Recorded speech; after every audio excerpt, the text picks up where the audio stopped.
سال ختم ہونے کو ہے، 2025 میں اگر چلا گیا تو پھر کبھی قیامت تک میں لوٹ کے واپس نہیں آؤں گا۔ اللہ تیرا شکر ہے تو نے سال گزروا دیا عافیت کے ساتھ، اگلا بھی عافیت سے گزروا دے۔ تو اس نئے سال کا ایک رخ تو جو کافی عرصے سے منایا جا رہا ہے، ہنگامہ اور نافرمانی اور ناچ گانے شرابیں بد کرداری۔ السلام علیکم ورحمۃ اللہ وبرکاتہ۔ بسم اللہ الرحمن الرحیم والصلاة والسلام علی رسولہ الکریم وعلی آلہ واصحابہ اجمعین۔ میرے عزیزو، بچوں بچیوں، محترم بھائیوں بہنوں، جہاں تک میری آواز جا رہی ہے اور سنی جا رہی ہے، سب کے لیے میری طرف سے سلام بھی ہے اور نیک دعائیں بھی ہیں۔ سال ختم ہونے کو ہے، 2025۔ انسان کے پاس جو سب سے قیمتی دولت ہے وہ وقت ہے، وہ زندگی ہے، وہ ٹائم ہے، اور ہم ایک ایک پیسے کے لیے محنت کرتے ہیں اور ایک ایک روپے کے لیے کتنی کوشش کرتے ہیں، لیکن ایک سیکنڈ جو وقت ہے، یہ پوری دنیا کے خزانے اس کو واپس نہیں لا سکتے اگر وہ ضائع ہو گیا۔ مجھے آج اس کلپ ریکارڈ کرانے کی برکت سے ایک بڑی حدیث یاد آئی۔ ما من یوم الا وهو ینادی یا ابن آدم انی خلق جدید وانا فیما تعمل فی غدا علیک شہید فإن استطعت ان تفعل من خیر فافعل فإنی ان ذهبت لن ارجع الیکم ابدا واللیل یقول مثل ذلک۔ روزانہ جب دن چڑھتا ہے تو اعلان کرتا ہے، لوگو آدم کی اولاد، میں آج نیا دن آیا ہوں، میں کل والا نہیں ہوں، پچھلے ہفتے والا میں پیر نہیں ہوں، میں نیا ہوں۔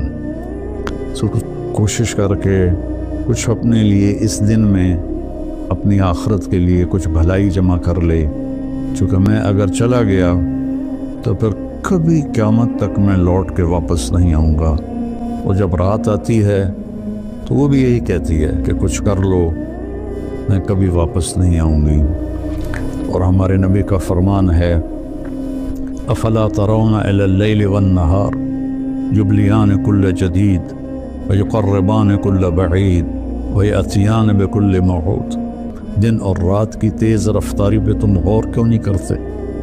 ایک حدیث میں آتا ہے کہ قیامت کے قریب دن اور رات بڑی جلدی سمٹتے چلے جائیں گے، جو ہم دیکھ بھی رہے ہیں۔ تو تم دیکھو، یہ ہر نئی چیز کو پرانا کر رہے ہیں اور دنیا کو دور لے جا رہے ہیں، آخرت کو قریب لا رہے ہیں، اور اللہ کا جو وعدہ ہے زندہ کرے گا، کھڑا کرے گا، حساب لے گا، وہ تمہارے سروں پر آ رہا ہے۔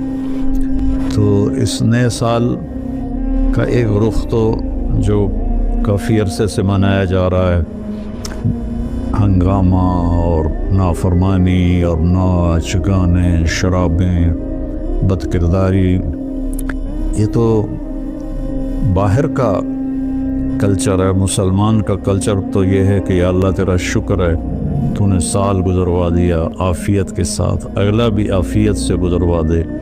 اللہ کے سامنے ہمارا سر جھک جائے۔ کتنے ہمارے دوست، میں اب جب چاروں طرف دیکھتا ہوں تو گنے چنے چند میرے بچپن کے ساتھی رہ گئے ہیں، باقی سب اللہ کے پاس چلے گئے ہیں۔ جوان بیٹا اپنے ہاتھوں سے مٹی میں اتارا ہے۔ تو یہ عبرت کی جا ہے، تماشا نہیں ہے۔ اللہ نے اس کو قیمتی بنانے کے لیے ہمیں اپنا دین عطا فرمایا ہے کہ اس کے مطابق ہم زندگی گزاریں گے تو اللہ ہماری دنیا بھی بنائے گا، ہماری آخرت بھی بنائے گا۔ من عمل صالحا من ذکر او انثى وهو مؤمن فلنحینہ حیاتا طیبہ۔ کتنی الگ بات قرآن کر رہا ہے، کہ ساری دنیا دوڑ رہی ہے کہ پیسہ آئے گا تو ہماری لائف بڑی اچھی ہو جائے گی، خوبصورت ہو جائے گی، لیکن میں تو کوئی 100 کے قریب ملک پھرا ہوں، میں نے تو لائف اٹ سیلف کو بہت دکھی دیکھا ہے، چیزیں، پیسہ، ذاتی جہاز، ذاتی کروز، سب کچھ دیکھا، لیکن زندگی اٹ سیلف کو بہت دکھی دیکھا ہے۔ یہ قرآن کہہ رہا ہے کہ تم میں جو اللہ اس کے رسول کی مان کر اچھے عمل کرے گا اور وہ ایمان والا ہوگا تو اس کا رب ان کو انتہائی خوبصورت، پاکیزہ اور خوشبودار زندگی عطا فرمائے گا۔ طیبہ کے یہ کئی مطلب ہیں، لیکن خوبصورت، طیبہ، خوبصورت، پاکیزہ، طیبہ، خوشبودار، طیبہ، ایسی زندگی اللہ عطا فرمائے گا۔ پیسہ ہے تو بھی ہوگی اور پیسہ نہیں ہے تو بھی ہوگی۔ اور پچھلے 2.5-3 سال سے ہمارے ملک کے حالات انتہائی تباہی کے ہیں، دکھ کے ہیں، تو اس میں ہم ایک دوسرے کو الزام دے رہے ہیں، اس کا قصور ہے، اس کا قصور ہے، لیکن جب میں قرآن دیکھتا ہوں تو وہ کہتا ہے کہ تم سب کا قصور ہے۔ ما اصابکم من مصیبت فبما کسبت ایدیکم ویعفو عن کثیر، جو تم پر مشکلیں آ رہی ہیں اس کی ذمہ دار تم سب ہو، تم سب ہو، کوئی ایک طبقہ اس کا ذمہ دار نہیں ہے۔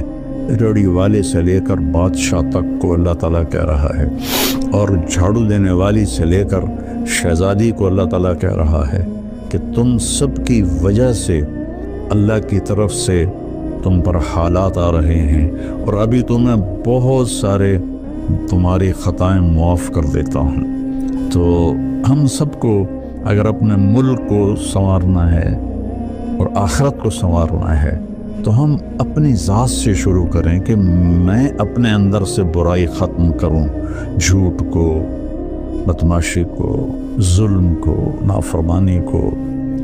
2 گناہ ایسے ہیں جن کی سزا دنیا میں شروع ہو جاتی ہے، موت کے بعد وہ الگ ہے۔ ایک ماں باپ کو دکھ دینا، ان کی نافرمانی کرنا اس درجے کی کہ وہ دکھی ہو جائیں، اور ایک ظلم کرنا، یہ 2 چیزیں اللہ تعالیٰ یہیں سے شروع کر دیتا ہے حساب کتاب۔ تو ہم سب مل کر اپنے ملک کو ظلم سے پاک کریں، جھوٹ سے پاک کریں، دغا بازی، فریب سے پاک کریں، بد کرداری سے پاک کریں، اور جو بہت زیادہ بے حیائی ہے اس سے پاک کریں، اور اپنے اللہ کی بارگاہ میں جھک کر توبہ کریں، معافی مانگیں۔ گھر ٹوٹ رہے ہیں، طلاقیں ہو رہی ہیں، طلاقوں کی ریشو بہت بڑھ گئی ہے کہ زندگی گزارنے کا پتہ ہی کوئی نہیں ہے۔ تو میرے عزیزو، اللہ کی بارگاہ میں ایک دفعہ توبہ کرنا سب گناہوں کو صاف کر دیتا ہے۔ پھر ایک اور حدیث یاد آ گئی، ایک دفعہ جبریل ہمارے نبی کی خدمت میں حاضر ہوئے کہ یا رسول اللہ، ہم آپ کی امت کے لوگوں کے، مرد عورتوں کے عمل لکھتے ہیں، آنسو نہیں لکھتے۔ سبحان اللہ۔ آپ نے فرمایا کیوں؟ آنسو بھی تو ایک عمل ہے۔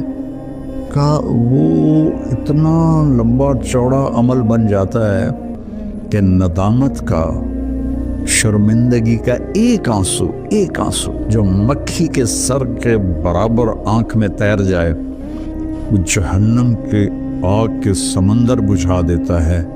تو جو رو رہی ہے یا رو رہا ہے اس کو ہم فرشتے نہیں جمع کر سکتے، اس کے لیے میرے اللہ کا الگ پیمانہ ہے جو میرا رب خود اس کو کیلکولیٹ کر کے قیامت کے دن کہے گا، میرا بندہ، میری بندی، یہ تیرے ندامت کے آنسو، یہ تیرے دکھ کے آنسو، حتیٰ کہ خوشی کے آنسوں پر بھی اللہ خوش ہو کے اجر دیتا ہے۔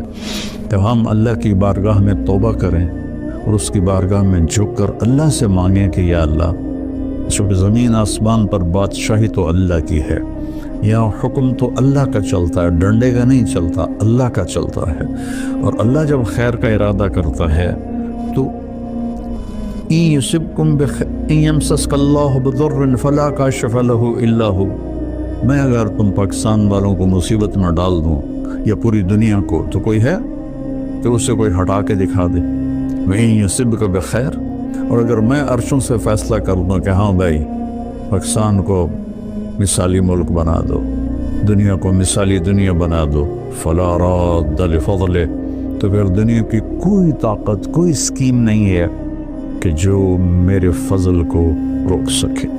تو میرے عزیزو، ایک دفعہ زندگی ملی ہے کبھی، تو ہم اپنے اللہ کو راضی کر لیں۔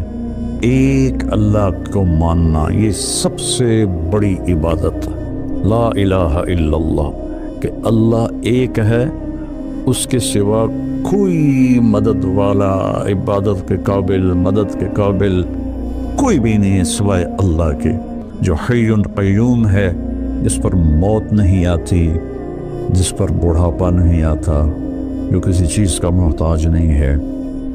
اللہ کے سوا ایاک نعبد و ایاک نستعین، صرف تیری بندگی اور صرف تجھ سے مدد مانگنا۔ تو اللہ نے سورہ فاتحہ میں کہہ دیا ہے، لیکن کوئی پتھروں کے آگے جھک گیا، کوئی قبروں پہ جھک گیا، کوئی کہیں جھک گیا۔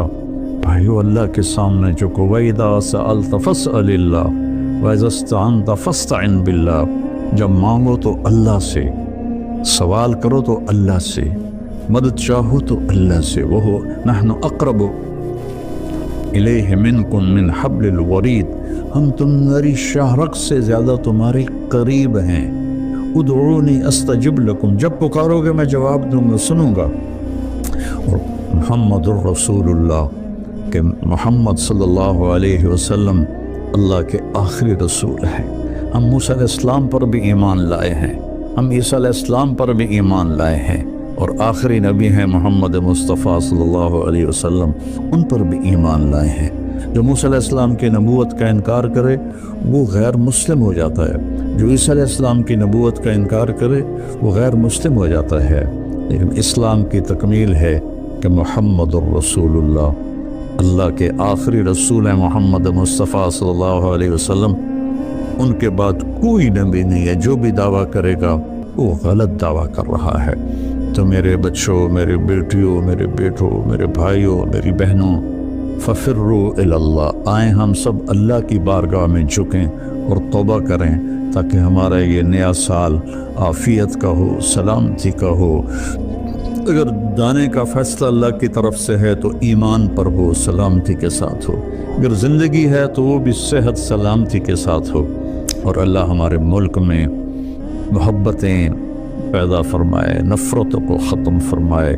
سب سے زیادہ مجھے تکلیف ہوتی ہے جب مذہب کے نام پر نفرتیں پھیلائی جاتی ہیں اور ایک دوسرے کی گردنیں کاٹی جاتی ہیں۔ اللہ کے واسطے اس فرقہ واریت سے نکلو اور اپنے آپ کو مسلم بناؤ۔ ہم مسلم ہیں، شیعہ سنی ہمارا تعارف نہیں ہے، وہابی بریلوی دیوبندی ہمارا تعارف نہیں ہے۔ ہمارا تعارف ہے وہ سماکم المسلمین من قبل، اس نے تمہارا نام رکھا ہے مسلمین۔ باقی اختلاف کرو، فیصلہ ایک دن ہو جائے گا۔ یہاں ترازو ہم اپنے ہاتھ میں نہ لیں، درگزر کریں، معاف کریں، محبتیں پھیلائیں، اپنے کاروبار سے جھوٹ کو، سود کو، دھوکے، فراڈ کو نکالیں، نشوں سے بچیں۔ یہ ایک آیت آپ کو سنا کے ختم کرتا ہوں، وَسَقَاهُمْ رَبُّهُمْ شَرَابًا طَهُورًا، کہ جنہوں نے دنیا میں ان نشوں سے اپنے آپ کو بچایا اور اللہ تعالیٰ کو راضی کیا، تو ان میں سے ایک کا مقام یہ ہے کہ سقاہم ربہم، ان کا رب خود انہیں شراب طہور پلائے گا۔ اور وہ کہیں گے یا اللہ آپ تو اتنے بڑے رب ہیں، آپ ہمیں پلا رہے ہیں، تو اللہ فرمائیں گے ان ھذا کان لکم جزاء وکان سعیکم مشکورا، یہ تمہاری محنت کا صلہ ہے جو تم نے دنیا میں صبر کیا، آج اپنے رب کی بارگاہ میں تمہارا رب تمہیں پلاتا ہے، وہ کیا اعلیٰ مقام ہوگا۔ اللہ تعالیٰ جتنے بھی گناہ ہیں مایوس نہ ہوں، پریشان بھی نہ ہوں، فکر مند بھی نہ ہوں، صرف توبہ کریں، صرف توبہ کریں۔ یہ کہنا ہے کہ اللہ آپ بھی معاف کر دے گا، آپ خود سوچو شمر اور حسین برابر پھر ہو جائیں گے، کوئی انصاف بھی تو کوئی چیز ہے۔ آل رسول کا خون پانی کی طرح بہہ جائے اور دونوں ایک ہی ترازو میں بیٹھ جائیں، ہے کوئی عقل میں آنے والی بات؟ ہے کوئی انصاف کی یہ بات؟ اللہ پہ معاف کرے گا، اللہ بڑا غفور رحیم، اللہ پہ معاف کرے گا، اللہ معاف کرے گا، لیکن توبہ شرط ہے، توبہ شرط ہے۔